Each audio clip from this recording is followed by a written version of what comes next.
인생에서 다시는 오지 않죠. 그래서 우리가 다시 한번 신앙을 점검하면서 구원의 길을 선포합니다.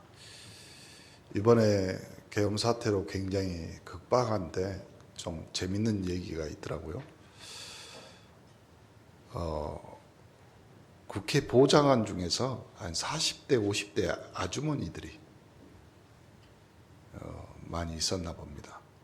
근데 707 특수부대 우리나라에서 굉장히 유명한 부대인데 별 훈련을 다 받았을 거 아니에요. 막 공수 훈련, 무술 뭐 이런 거. 근데 이 아줌마 40대 50대 아줌마들이 너희들 왜 왔냐고 그러면서 뺨을 때리더라. 자기들은 여러 훈련을 받았는데 엄마 이모 같은 사람한테 뺨 맞는 건 처음이라니. 주춤했다고 그러더라고. 그래서 그분들 때문에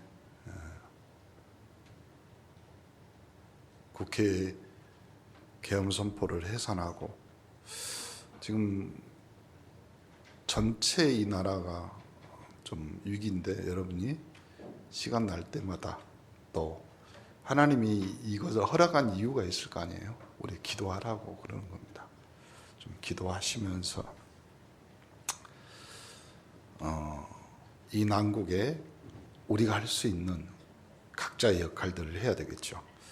창세기 1장 27, 28절에 하나님이 자기 형상 곧 하나님의 형상대로 사람을 창조했습니다. 남자와 여자를 창조하고 그리고 하나님이 그들에게 복을 주셨죠. 어떤 복이냐면 생육하고 번성하고 땅에 충만하고 땅을 정복하라. 바다의 물고기와 하늘의 새와 땅에 움직이는 모든 생물을 다스려라. 그건 하나님이 하나님의 복을 인간에게 준 겁니다. 코이의 법칙이라는 유명한 이론이 하나 있습니다. 코이는 일본어로 잉어라는 뜻이에요. 잉어. 근데 이 잉어는 코이는 있잖아요. 어항에다가 가둬서 키우면 10cm 이상 안 큰답니다. 왜냐하면 자기가 호르몬을 조절하고 환경에 적응해 버리는 거예요.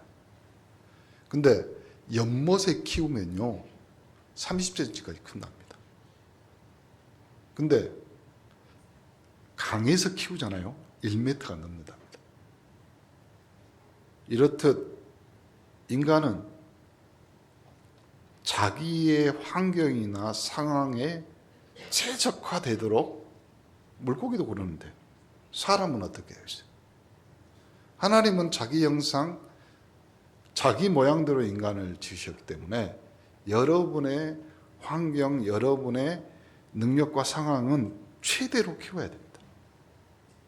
왜 그러냐면 하나님은 인간에게 정확히 말했잖아요. 복을 주시며.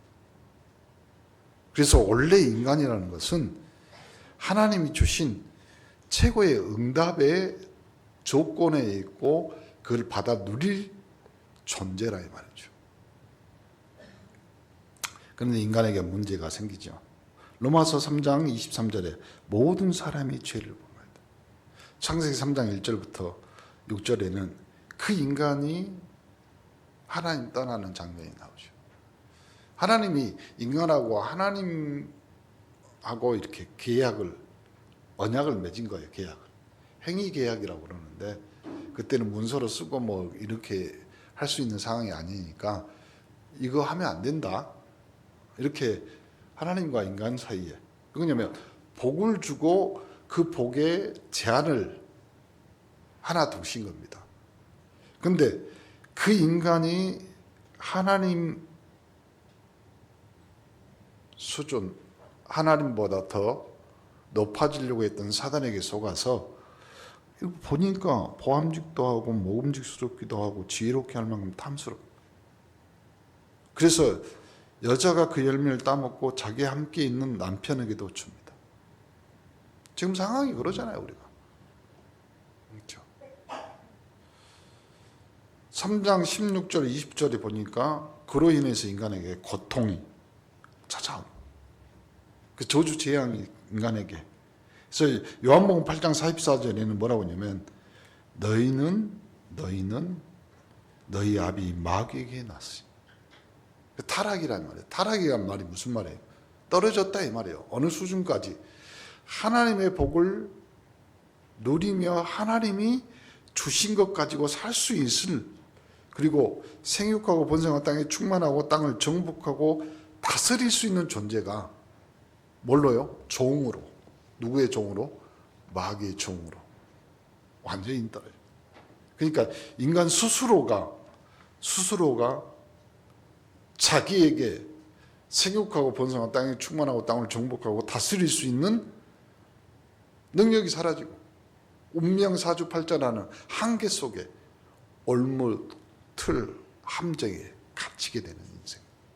그렇죠? 마치 어항에 갇힌 인생. 아무리 노력해도 10cm 이상 안 가. 연못에 갇힌 인생. 그 결과로 고통. 그렇죠? 고는 힘들 고자예요.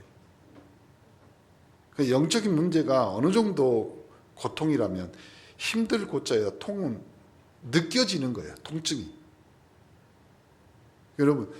여러분이 예수 믿고 나서 제일 은혜 받은 것 중에 하나 이겁니다.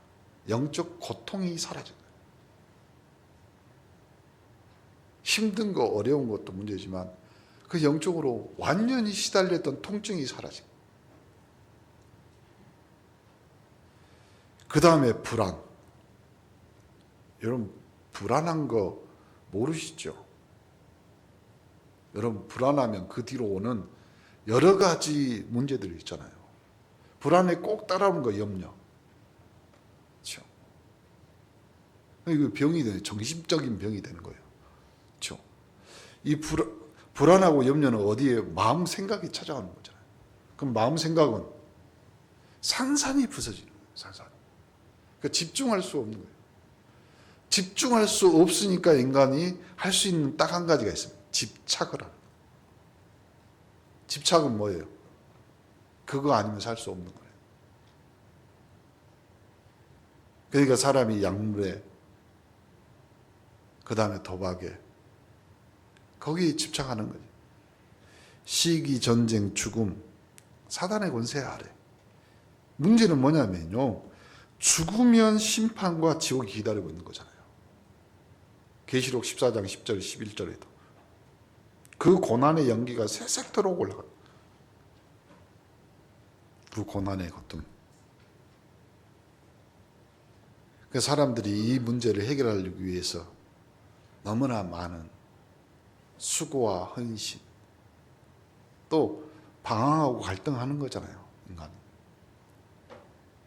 우리가 예수님 모르고 있을 때, 복음 몰랐을 때 우리가 했던 내용들을 생각해 보세요. 제사 지내야지, 구대해야지, 점쳐야지. 우리 총리 부인이 어마어마하게 그걸 좋아한다는 뉴스에 지금 난리가 나. 그러니까 사람은 딱 거기에 잡혀 못 빠져나오는 거죠. 어느 정도로 못 빠져나와요? 거기에 인생을 거는 거잖아요. 삶을 거는 거잖아요. 생명을 걸어버렸잖아요. 거기다. 종교. 사도행전 4장 12절에는요. 다른 이로서 구원을 받을 수 없다. 천하 사람 중에 구원을 받을 만한 다른 이름을 우리에게 주신 일이 없다. 그러면 모든 종교는 천하 사람들이 만든 거예요. 근데 그 천하 사람 중에 구원을 받을 만한 다른 이름이 없다고 분명히 선포되어 있는 거예요. 우리 인생이 그겁니다. 하나님, 우리에게는 다른 이름이 없습니다. 예수가 그리스도이며 예수가 구주입니다. 이렇게 돼야 돼요. 이렇게 안 되면. 근데 사람들은 이 문제를 해결해 보려고 많은 노력했는데 그 노력 가운데 하나가 오늘 종교고, 그 다음에 철학입니다. 철학이 뭐예요? 밝게 생각한다 이 말이에요. 지혜를 사모한다 이 말이에요. 소피아라고 그러잖아요. 필라소피아. 철학이라. 지혜를 얻기 위해서 밝게, 깨달음을 얻기 위해서 밝게. 근데 성경은 뭐라고 하냐면 골로새 2장 8절에 누가 철학과 헛된 속임수라고 했어요. 이걸로 사로잡힌다 이 말이에요. 그러니까 주의하라는 거예요. 사람의 전통, 세상의 초등학문, 그리스도를 따르는 게 아니라 이 말이에요. 이제는 또 내가 착해야 된다고 생각하는 거야. 내가. 그러니까 예수 믿는 사람들이 또 사람들이요. 나 그러면요. 모든 것들을 다 망가뜨릴 수 있습니다. 내가 아니라요. 하나님의 형상인 나여야 돼. 그렇죠? 하나님의 형상이. 예수 믿는 사람도 우리도 마찬가지요. 여러분이 기도하면서 파수꾼처럼 응답 받으려고 몸부림치며 기도합니다. 근데 파수꾼은 많은 응답, 많은 것을 가지는 것이 아니라 파수꾼은 딱 하나, 새벽을 기다리는 거예요. 그러니까 여러분이 새벽을 기다린다는 말은 다른 사람들이 안전하게, 다른 사람이 편안하게 쉴 수 있도록 이런 파수를 쓰는 거예요. 그걸 언제 24 하는 거지. 이사야 64장 6절에 무릇 우리는 다 부정한 자 같아서 우리의 의는 다 더러운 옷 같으며 우리는 다 잎사귀같이 시든 우리의 죄악이 바람같이 우리를 몰아가나요. 만들어가는 것이 인생. 그러니까 우리가 하나님 떠나서 하나님의 형상 떠나서 다른 모든 것들은 어떻게 돼요? 부정하고 시들고 바람처럼 날아가는 거예요. 제가 여러 번 말씀드렸잖아요. 우리 인생은 유한합니다. 길면 100년입니다. 그 인생을 영원히 세울 수 있는 것은 딱 하나님 말씀밖에 없습니다. 하나님의 말씀 위에 여러분이 영원히 서기를 간절히 축원합니다. 그 말씀 위에 세운 사람에게 뭐라고 이야기하는 줄 아세요? 영생을 주노니. 그렇죠? 멸망치 말고 영생을 얻으라. 그래서 하나님만이 이 문제를 해결할 수 있잖아요. 이 문제를 해결해 보려고 사람들은 너무나 많은 노력을 불신자 상태로 거기서 빠져 있으니까 못 태어나는 거예요. 보세요. 영적 문제 마귀 자녀예요. 소속이 다르다니까요. 소속이. 그 다음에 우상숭배. 말 못하고 못 듣고 못 걸어다니는 그 우상숭배. 우리나라는 5,000년간 그 우상숭배했던 나라잖아요. 하나님이 거기서 끄집어내어서 정신 차려라. 복음 주신 거예요, 우리에게. 우상 숭배하면 당연히 정신 문제 오는 거지. 진짜. 거기다 이제 질병 문제, 육신의 문제잖아요. 몸에, 삶에, 가정, 가문에 계속 오는 스트레스, 영적인 파도. 뭘로 막을 수 있습니까? 부족이요? 그럼 부족을 어디다 붙이실래요? 누가 그런 말 하더라고요. 물 마시다가 죽을 수 있으니까 냉장고 안에도 부족 붙여놓고 사는 사람. 그렇죠? 옷에다가 자다가 죽을까봐 베개 속에다가도 부족을 붙여. 꼬매놓고. 옛날 어른들 그러잖아요. 팬티 거기다가 속옷에다가 감춰놓고. 여러분 부족으로 뭘 막을 수 있을까요? 그렇죠? 막을 수 없어요. 하나님이 지키시지 않으면. 그렇죠? 로마서 8장 마지막에 나오잖아요. 하나님이 지키시니까 그 어떤 것도 우리를 해할 수 없고 건드릴 수 없는 거예요. 그런데 그 종이 쪽지에다가 무당에게 물어봅니다. 이사를 어디로 가야 될까요? 동으로 갈까요? 서로 갈까요? 남으로 갈까요? 북으로 갈까요? 물가로 갈까요? 호숫가로 갈까요? 바닷가로 갈까요? 여러분 어디로 가려합니까? 여러분 어디로 이사해야 돼요? 교회 옆으로. 그게 답이요. 교회 옆이 답이요. 근데 그 말 따라서 그 인생 살아가는데, 그렇죠?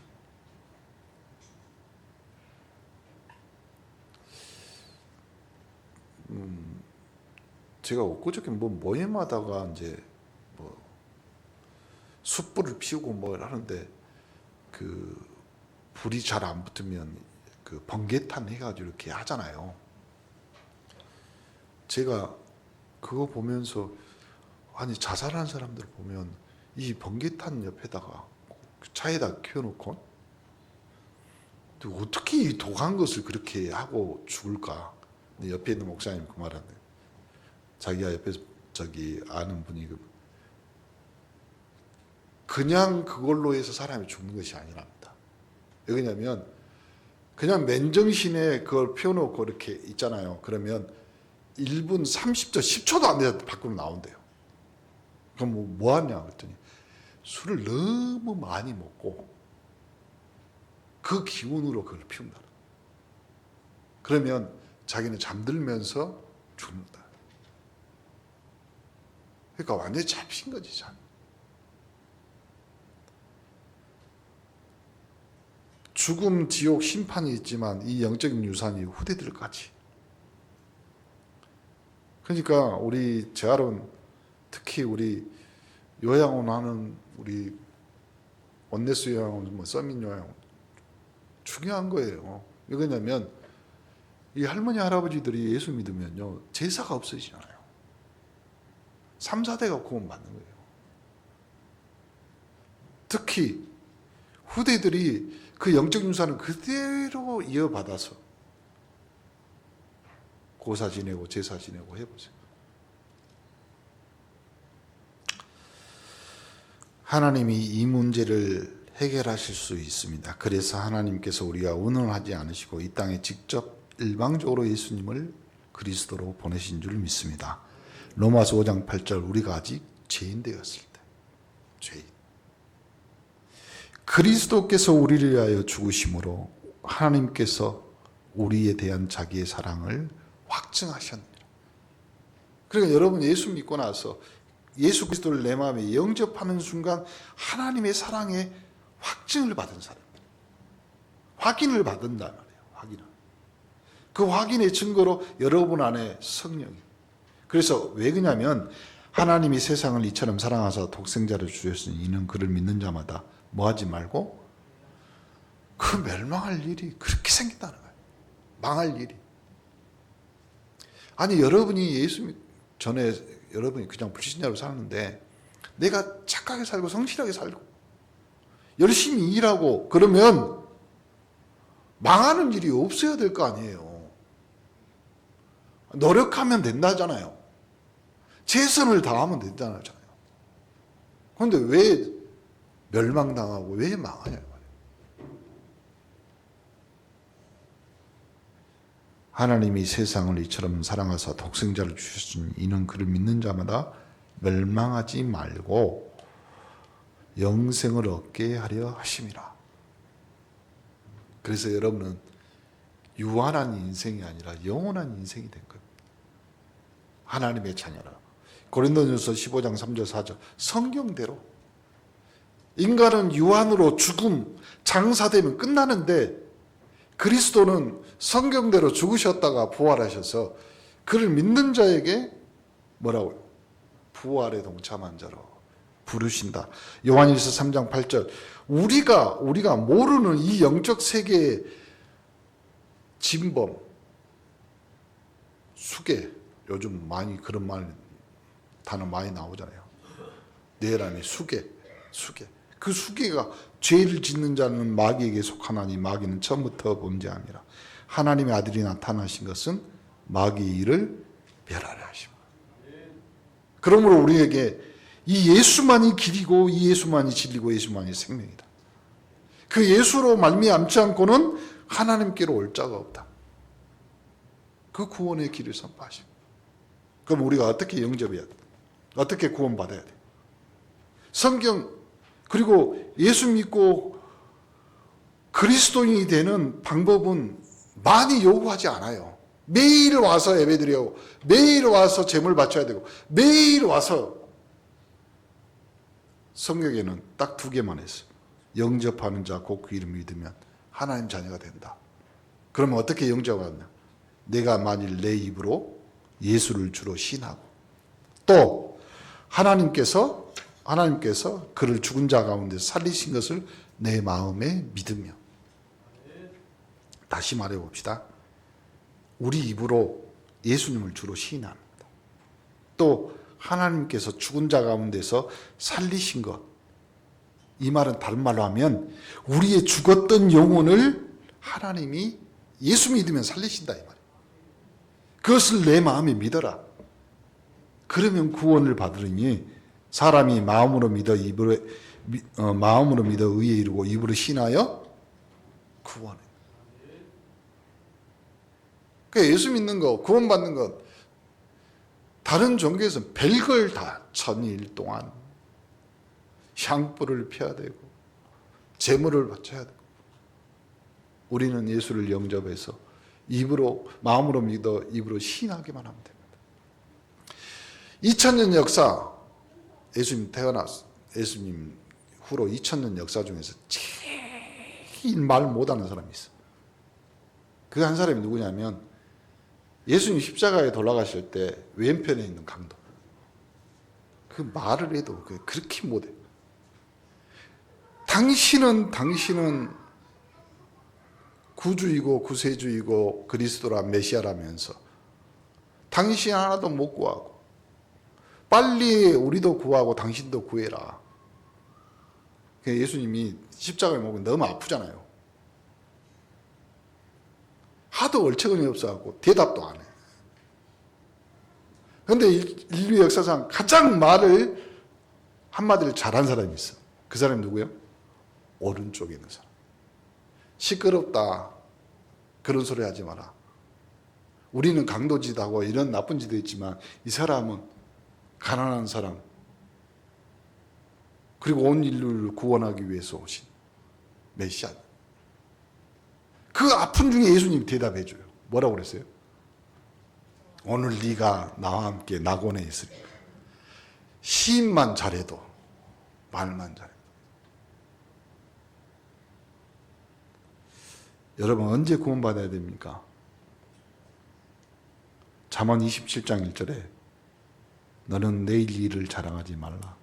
하루 동안 무슨 일이 일어날지 내가 알 수 없습니다. 하루 동안 무슨 일이. 그래서 예수님을 영접하고 기도로 예수님 영접할 수 있습니다.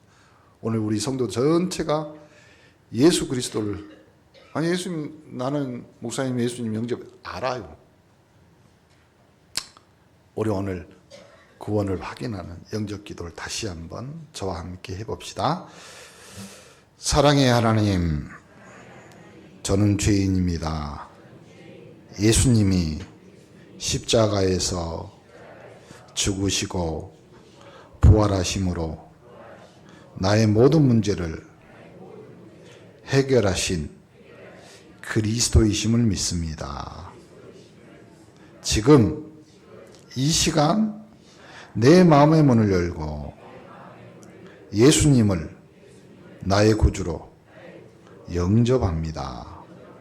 지금 내 마음속에 오셔서 나의 주인이 되어 주시고 나를 인도해 주옵소서. 이제부터 하나님의 자녀된 축복을 누리며 살게 하옵소서. 나를 구원하신 예수 그리스도 이름으로 기도합니다. 아멘. 예수님 영접했어. 여러분 옆 사람 한번 봐봅시다. 영접하고 나니까 얼굴이 이뻐졌어요? 변한 거 없죠? 뭐 키가 더 커졌거나 뭐 이런 건 없잖아요. 뭐 갑자기 예수 영접했는데 5kg 빠졌다. 그것도 한번 생각해 봐야 되겠는데. 그런 사실이 아니에요. 우리는 영적으로 바뀐 겁니다. 그래서 요한일서 5장 11절 13절 구원의 확신이 있어요. 아들이 있는 자에게는 생명이 있고, 생명. 우리는 이 영생 생명을 얻은 겁니다. 그래서 로마서 8장 2절에 이는 그리스도 예수 안에 있는 생명의 성령의 법이 죄와 사망의 법에서 너를 해방하였어. 여러분 해방돼서. 그래서요, 여러분의 삶, 여러분의 산업, 여러분의 가정 가문의 넓이를, 크기를, 깊이를 해방시켜요. 언제까지 예수 믿는 사람이 약하게 그리고 소극적으로 생각합니다. 이 코이의 법칙에서요, 어떤 거냐면요, 벼룩을 유리컵 안에 넣어놓잖아요. 그러면 딱 거기 닿는 데까지만 뛴답니다.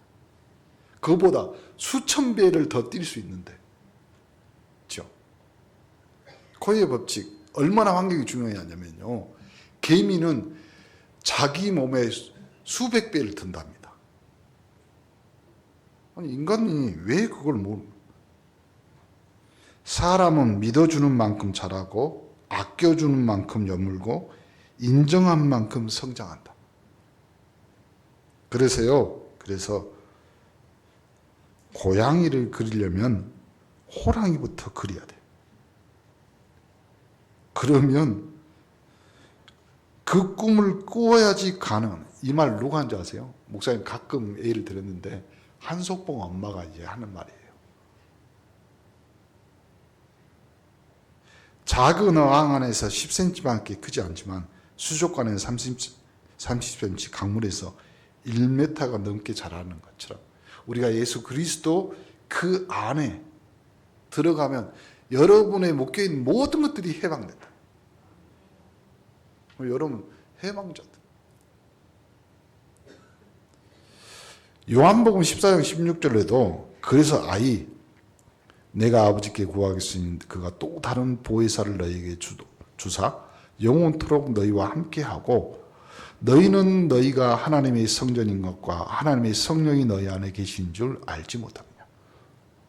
수준을 바꿔버린 거예요. 우리가 예수를 믿고 나서 구원받은 자로서의 수준을 바꿔버린 거예요. 어떻게 해요?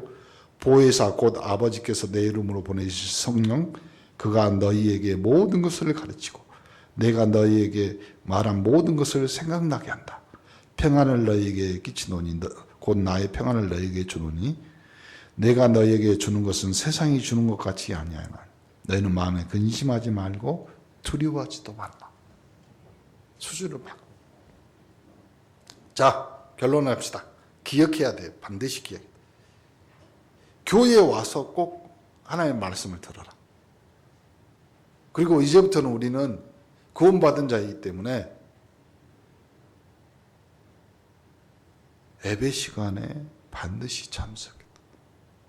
기본이. 여기서 여러분의 능력의 한계를 키워가는 거예요. 뭘로요? 하나님 말씀 들으면서. 그렇게 하고 나서 기도하면 반드시 응답해요. 그리고 마지막 여러분에게 여러분 삶에 주는 현장 미션. 믿고 싶은데 모르고 있는 자를 데리고 오면 그걸 전도자라고 해요. 그래서 이제는 구원받은 자가 예배자였다가 여러분이 이제는 전도자로 하나님이. 그래서 구원의 길은요, 내가 내 인생의 모든 문제를 해결을 받은 하나님의 자녀가 된 거예요. 그 하나님의 자녀가 구원받아서 이제는 예배자가 됐고 예배자가 이제 전도자의 인생을 사는 축복을 누리는 귀한 한 주간 되기를 간절히 축원합니다. 옆 사람에게 인사합시다. 당신은 하나님의 자녀입니다. 기도합니다. 하나님 감사합니다. 구원의 길로 우리에게 복음 주심을 감사합니다. 예수가 그리스도이며 나의 길, 나의 진리, 나의 생명 되게 하옵소서. 예수 그리스도 이름으로 기도합니다.